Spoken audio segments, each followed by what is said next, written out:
Overcome fear and reach the promised land. I just finished writing a blog post on this, which I'll put in the link below. I highly recommend. Celebrating Christmas with the family gave me an incredible opportunity to help my young niece Ella face her fear of getting on camera. So after much encouraging and telling her she could do it, she finally faced her fear by putting baby Henry there on her brand new scooter and allowing her to face her fear and get on camera. So I encourage you to watch to the end of this video and see Ella, how she faced her fears and how she dealt with it. But how do we overcome our fears when they're not physically here like they were for Ella, my niece? When maybe it's a fear in our mind. How do we overcome and how do we get to the promised land when we're faced with these fears? All right. This is going to be some incredibly advanced training that you've never heard before. But it's some of the most important and valuable information on overcoming and mastering a fear and getting into the promised land. So pay close attention. To overcome this imaginary fear and get myself to the promised land, I'm going to imagine the worst case scenario that could possibly happen.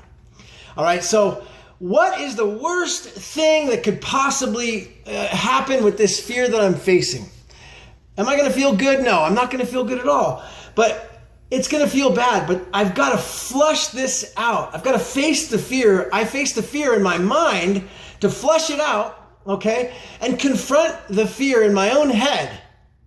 That's the first step. I must confront the worst case scenario, okay? What this is going to do is, number one, I'm going to have no problem confronting the situation if it ever happens. Two, I'm not going to feel nearly as bad about it because I've dealt with it in my mind, all right? So I've got to do this more than once, but it's only a minute or two, or maybe a couple minutes at a time. And then 10 minutes later, do it again. And then an hour later, do it again. And I'm going to go about doing this for 5 days or so until I've completely faced my own imaginary fear and flushed it out. Okay, I've seen the worst case scenario and it's not that bad. The second step, very, very important, second step of how this is going to be removed. This fear is going to be overcome and I'm going to get to the promised land. All right, I've got to compare exactly my situation with somebody who's had a much worse situation than I've ever had, and they've overcome it and got to the promised land. Let's talk about Aristotle Onassis. He was a shipping magnate and became the richest man in the world, but he wasn't always that way. Initially, Aristotle Onassis, he suffered what was called the Great Fire of Smyrna, Turkey in 1922, where he lost all his possessions and his property and became a refugee, a homeless refugee, living on the streets of Turkey.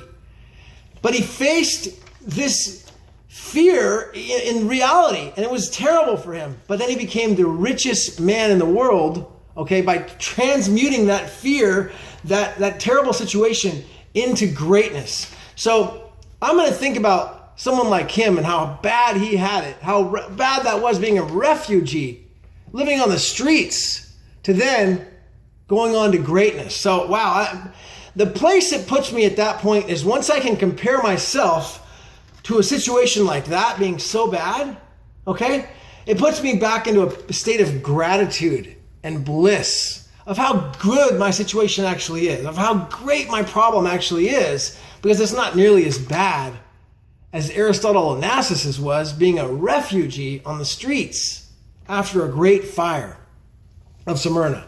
So what's on the other side, okay, what's on the other side of this problem or this fire that I'm going through is going to create, it's going to be the absolute most beautiful picture. It's going to be the most beautiful image on the other side of it. But I've got to face it first in my mind.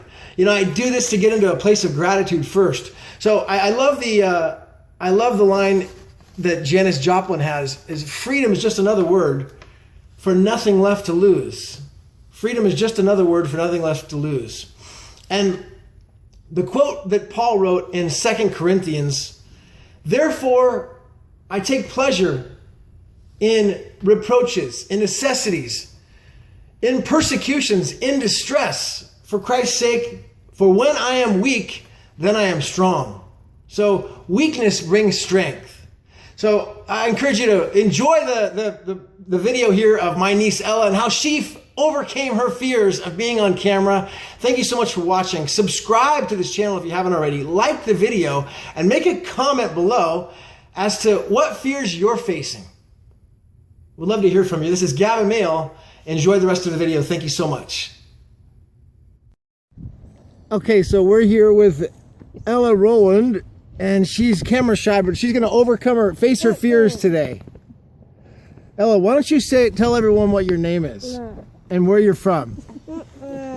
How about what did you get for Christmas? Are you riding a scooter you got for Christmas, Ella? Yeah. Henry, and your tummy. How is it your favorite gift? Yeah. Yeah? What grade are you in? First. And what do you like to do for fun? Play with my friends. Okay. And what did you get your Uncle Gavin for Christmas? A picture. Drawing. What? Drawing, that's right. And what does it say on the drawing? I love Gavin. What was that? I love Gavin. She loves me. She Ella, loves thank you. Gavin. Well, thank you, for Ella. being- I love you you, for and being thank that. you so much for being on film. Thank you Good for job, being kiddo. such a big